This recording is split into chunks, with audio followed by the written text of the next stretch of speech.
Bayangkan satu hari engkau pergi solat Jumaat, masuk dari pintu utama masjid, salam dekat Pak Guard, jalan terus ke saf depan. Tapi bila imam mula khutbah, kau baru perasan, tempat kau berdiri sebenarnya dah masuk negara lain. Imam tengah khutbah di satu negara, tapi jemaah dalam saf belakang dah duduk kat negara lain. Bunyi macam cerita lawak, tapi benda ni betul-betul berlaku di sebuah pekan kecil yang pelik, namanya Baarle-Hertog dan Baarle-Nassau. Tempat ni terletak di sempadan antara Belgium dan Belanda, tapi bukan sempadan biasa. Di sini, sempadan dua negara ni sangat pelik.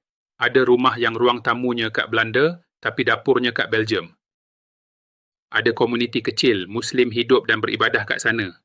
Dan macam penduduk lain, mereka pun terkesan dengan kekeliruan sempadan tu. Masjid komuniti mereka memang lain macam. Masuk je masjid tu, kau berada dalam Belanda. Tapi bila imam mula baca surah selepas Al-Fatihah dan kau sujud, kepala kau dah masuk Belgium. Solat dalam dua negara serentak. Yang lebih pelik, masjid tu ikut dua undang-undang berbeza, bergantung pada hari. Hari bekerja, masjid ikut peraturan Belgium. Bila hujung minggu, masjid ikut peraturan Belanda. Penduduk perlu rujuk ke pejabat mana sebab undang-undang bergantung pada hari. Kisah masjid ni simbol bagaimana sempadan buatan manusia mengganggu kehidupan harian umat Islam. Contoh lain di Kashmir, sempadan potong keluarga Muslim.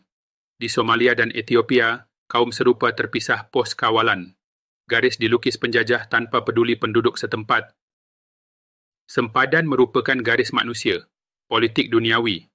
Islam tak ajar berpecah ikut sempadan. Konsep ummah bukan tentang bendera, tapi satu tubuh. Bila satu sakit, semuanya rasa.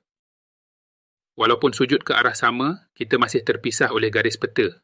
Ramai anggap sempadan normal. Lebih bangga pasport berbanding kalimah tauhid. Sempadan bukan wahyu. Bila ada masjid atas dua negara, kita kena tanya. Undang-undang mana patut kita ikut? Siapa berkuasa dalam ibadah? Bila kita sujud kepada Allah, relevankah sempadan negara? Patutkah masjid jadi mangsa garis politik atau kekal jadi tempat semua Muslim bersatu? Kongsikan pandangan dalam komen. Nantikan episod seterusnya tentang satu negara Islam unik.